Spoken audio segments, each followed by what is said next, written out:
Здравствуйте, мои дорогие друзья! Приветствую вас на канале Винтаж Оксана Гудвин. Продолжаем искать клад на различных свалках. Все, что интересного мне удается найти, я вам, мои дорогие зрители, показываю.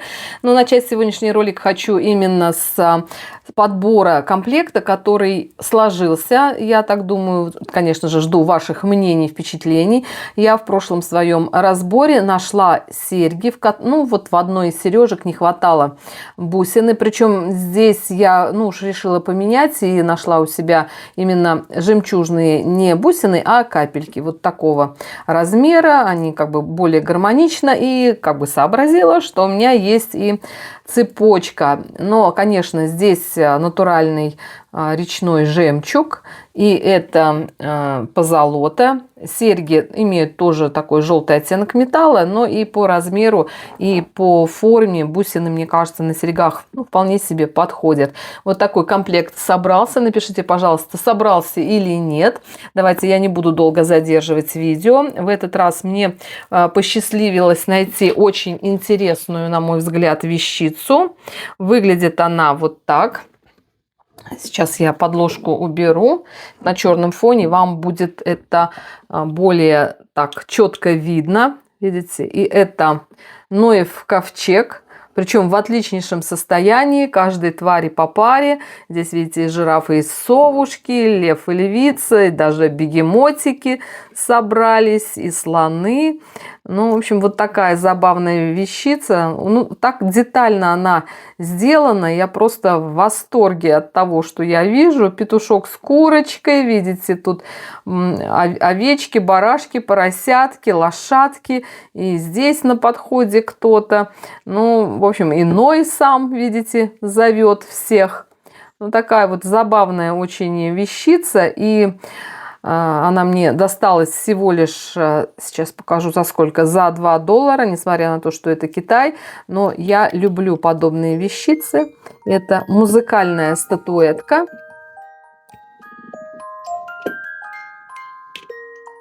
Так, недолго будет музыка играть. Специально чуть-чуть на подзавод поставила.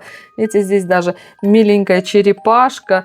И здесь вот и кошечки, или кто это? Белочки или какие-то кошечки, куницы, не знаю что.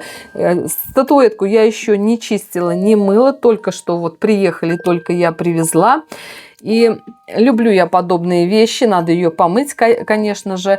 Вот что касается Ноева ковчега, девчонки, эта тема довольно популярная была и есть сейчас. Покажу я вам несколько вещиц, что касается вот Ноева ковчега, да, каждой твари по паре. Вот такая вот брошь, старенькая, сочетание двух оттенков металла. Видите, состоит из нескольких элементов. Имеет, конечно, трещину, но она старенькая, выступающая игла, как мы любим. И это уже второй мой Ноев ковчег в качестве броши. Нашла я Ноев ковчег от JG. В одном из видео я вам их показывала, но отвезла в Россию, и потом будут задаваться такие вопросы, как такая классная брошь оказалась не в стране производителя. А вот так вот такие вещицы там и оказываются. Ну, такая она. Ну, вот это вот как бы более простая. Кому интересно, можете посмотреть прошлое видео с Ноевым ковчегом. Но на этом еще не все. У меня есть вот такой браслет. Сейчас я его в разложенном виде вам покажу. Но этот браслет, конечно, требует определенного внимания. Мои дорогие, все, что я вам показываю на этом моем канале, это все найдено на свалке. И стоило мне практически вообще ничего. Сейчас, конечно, подобных вещей можно найти с трудом. Вот опять-таки та же самая тема, но видите, вот откликаются, скажем, такие же темы. Вот сверху стоят сразу жирафы, вот тут вот лошадки, слоники и вот такой вот браслет. У этого браслета есть маркировка. Сейчас мы с вами ее рассмотрим. Ну вот как бы тот браслет, которым я первым нашла, не браслет, брошь нашла первым, там была JJ, а это IJK. Вот такая вот маркировочка. Но люблю я подобного плана браслетики. Что касается именно статуэток, мои дорогие, я вам тоже показывала статуэтку. Сейчас я подложку уберу, чтобы вам было лучше видно. Вот такая вот мимишная тема. Внутри котики. И снаружи котики. Тут котик охотится за птичкой. И это тоже музыкальная статуэтка. Тоже она мне за $1 досталась. Но здесь вот такая вот тема, смотрите. Но здесь еще движение. Есть движение, двигаются и внутри котики, видите. И здесь вот котик как бы прыгает. Ну и такая мимишная музычка, просто чудесная, да? Как вам? Ну, мне нравится вот такая вот милота. А следующая статуэтка тоже в моей теме, как сказать, кошачий. Но здесь уже не музыкальная шкатулка, а фонтанчик. Тоже везде кошечки, прыгают кошечки, бабочек ловят кошечки. И здесь, вот видите, здесь уже тут вот котик старается охотиться на птичек. Попробовала я воды залить, но здесь механизм нужно чистить. Здесь подсветка, все светится. Ну, в общем, такая вот мимишная тема. И что касается именно, давайте перейдем к украшениям. Опять наша помощница, подложка наша. И с кошками тоже есть у меня вот такой браслет. В подобной технике, так, здесь, по-моему, есть ТОФА маркировка. Винтажная бижутерия ТОФА или ТОФА – это яркий представитель американской моды 1990-х годов. Бренд просуществовал всего несколько лет, официально зарегистрирован в марте 1994 года и прекратил существование летом 2000 года. И, конечно, главные особенности у этого бренда – материалы и стиль. Украшения изготавливались из качественных гипоаллергенных металлов, серебра, позолоты и яркой эмали. Визитная карточка фирменным стилем бренда стали слайд-браслеты. Вот то, что я вам показывала. У меня, кстати, в этой же технике есть еще браслет. Но так как о кошках мы сегодня с вами заговорили, вот такой браслет к вашему вниманию. Витые металлические двойные основы, по которым сводно двигались детализированные подвески шарма. Вот то, что мы в этом браслете и видим. Ну и сегодня давайте разберем, раз речь пошла о кошках, коллекцию небольшую кошек.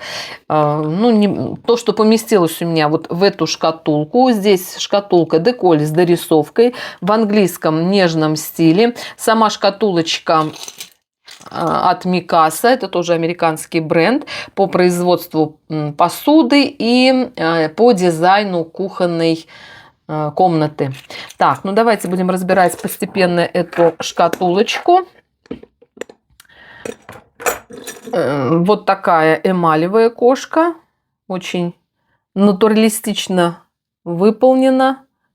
Буду быстренько показывать, но эта кошка относится к тому времени, когда были популярны изделия, покрытые эмалью. Причем металл, покрытый эмалью, тоже был очень популярен. Я вам сейчас несколько таких украшений тоже покажу. В одной технике выполнены, скажем, и подвески. Чтобы вы понимали, не буду я разбирать вот эту часть украшений, да, я тоже вам их уже показывала, но техника та же самая. Эмаль глянцевая и покрытые эмалью цепочки в сочетании с золотом, то есть белое с золотом, белая эмаль и яркая позолоченная поверхность были в тот момент очень популярны. Обратите внимание, что даже язычок у этой застежки, видите, тоже покрыт эмалью.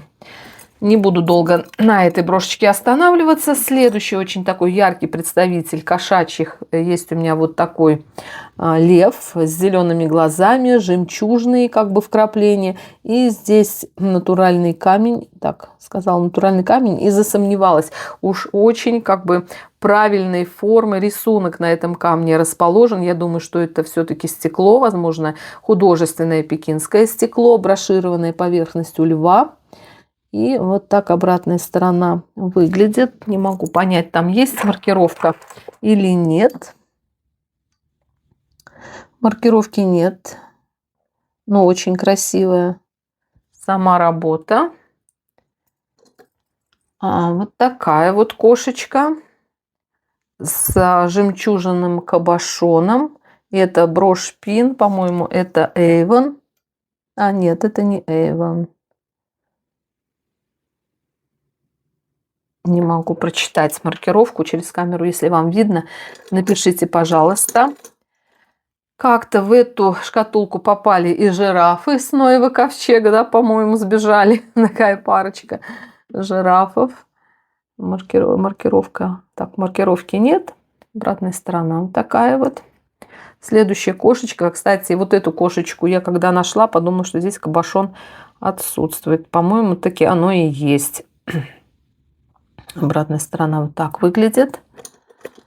А следующее, что у нас тут? Слоник Дамаскина.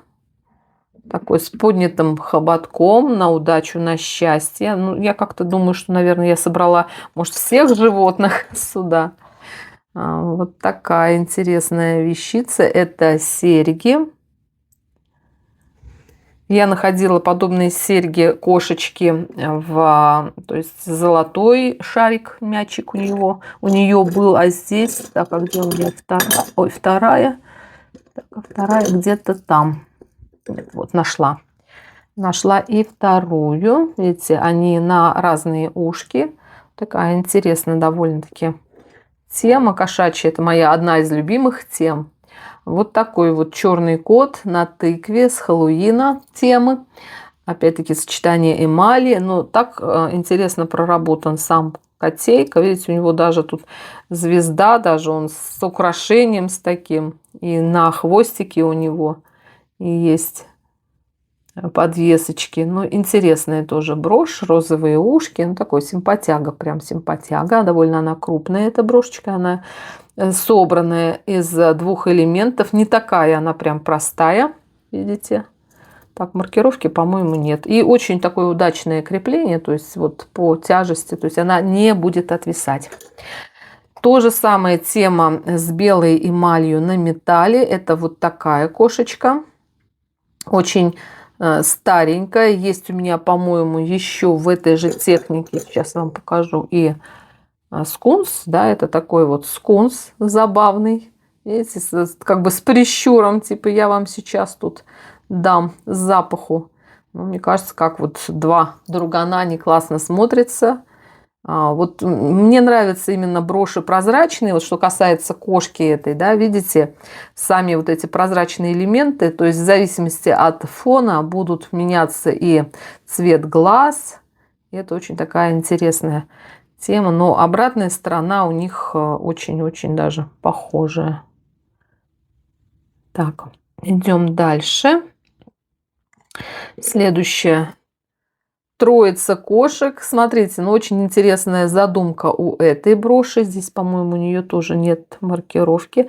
Но кошки сидят спиной. То есть вот хвостики, вот центральная кошечка тоже будет иметь цвет в зависимости от того фона, на котором эта брошь разместится. Опять-таки техника гильоше. Это когда на брошированную поверхность металла наносится слой эмали, слой за слоем, и в итоге получается как будто бы броширование, видите, вернее, как будто бы рисунок самой эмалью сделанный. Так, следующая брошь Пин. Вот такая. Так, давайте я это уберу, чтобы удобно было нам рассматривать. Это брошь Пин, она такая нежная, но позолота очень яркая. Есть кристаллики, кристаллики без потерь. Ну, такая вот на лацкан какого-то, может быть, темного жакета, темной рубашки. И уже будет такой изыск, утонченность. Опять-таки, та же техника самая, когда прозрачные вот эти вот просветы, и брошь будет выглядеть по-разному на разной поверхности, на разном оттенке одежды. Она будет выглядеть по-своему, по-разному, не будет повторяться. Вот такая вот брошь. Забавная кошечка. Брошь сочетание брошированного поверхности эмали и металла и эмаль яркая довольно-таки, с красными глазками такая. Ну, котеночек тоже. Она довольно старенькая, милая брошечка. Тоже классная. Следующая брошь корзинка. Это брошь пин, 3 котенка, но очень тонкая работа. Видите, сейчас хорошо сфокусировалась камера, и видна каждая черточка, имитирующая шерсть этих котят. Брошь пин такая интересная, с родной заглушкой, что, ну, в принципе, довольно редко встречается. Либо заглушки теряются, либо неродные заглушки. Ой. Либо не родные заглушки. Здесь вот все нормально, все в ней есть. Следующая брошь. Вот такая же самая тема, та же самая тема, о которой я вам говорила. Кошечка сидит спиной к нам, повернулась, с подвижным хвостиком. Да, при движении будет вот это вот движение. Да, здесь есть потери гранатовых вставочек, но ничего страшного, потому что брошь довольно старенькая, и старинным вещам все-таки это простительно. Ну и давайте перейдем также вот к животной теме. Хочу показать сегодня вам вот эту шкатулку. Летняя тема, как раз актуальная на сегодняшний день. Зайчики, кролики, птички, бабочки. У нас во дворе много зайцев, кроликов бегает, поэтому такая вот тема реалистичная. Это деколь с дорисовкой. Это, по-моему, костяной фарфор. Она такая прям нежнейшая абсолютно вещица. И в этой шкатулке у меня собран комплект. Тоже давайте я вам его покажу. Собрала как комплект вот эти серьги. По-моему, здесь нет маркировки, но чем они меня привлекают, сейчас вы поймете, насколько красивый оттенок вот центрального кабошона, центральной вставки. Кабошон — это, конечно, гладкая, шлифованная поверхность, а здесь все-таки есть огранка. Но здесь эти серьги выполнены в технике безель. Безел, кто его как называет, не исправляйте. Видите, они открытые, эти кристаллы двухсторонние, и оттенки кристаллов очень непонятного цвета. Такое впечатление, как будто это вода. Да, бывает вода в реках вот такого красивого оттенка. Сама я к этим серьгам подобрала колье. Колье это сейчас, по-моему, от Мане. Ну, такая характерная застежка и характерный знак, да, на самой застежке по центру. Это запатентованная застежка от Мане. Очень интересное колье. Ну, как я уже сказала, я самостоятельно подобрала эти серьги. Сама подобрала я серьги к этому колье, и бренд Мане произносится Мане, последняя буква Т не произносится. Это один из самых известных и влиятельных американских производителей винтажной бижутерии, определивший стандарты качества и стиля 20 века. Основание в 1927 году этого бренда, и пик популярности был 50-е, 60-е годы. Бренд стал одним из лидеров американского рынка, выпуская новаторские коллекции. Основанием бренда в 1927 году. Переход именно к бижутерии эта компания сделала в 1929 году. Из-за Великой депрессии спрос на монограммы упал, и компания переориентировалась на выпуск стильных колье, браслетов, брошей. И рождение бренда Мане в 1937 году. Это официальная регистрация торговой марки Мане, 1937 год. И название было выбрано благодаря звучности и ассоциациям с искусством. Вот такой интересный бренд. Вот к этому колье, я знаю, точно есть и родные серьги, но так как у меня именно нет такого варианта, я к этому колье подобрала и вот такие серьги-пусеты, в принципе, тоже. Давайте проголосуем, какой из вариантов более подходящим, на ваш взгляд, является. Первый вариант, второй вариант, и вот у меня есть такой скромный третий вариант. Давайте проголосуем в комментариях. Ну вот если говорить о себе, что мне больше нравится, я даже затрудняюсь в чем-то определиться. Ну, наверное, все-таки вот третий вариант, на мой вкус, это более подходящий, удачный вариант. Мои дорогие, я вас всех люблю, целую, обнимаю. Всем мира, добра и красоты. А с вами была Оксана. Увидимся в следующем видео. Всем всего хорошего. Пока-пока.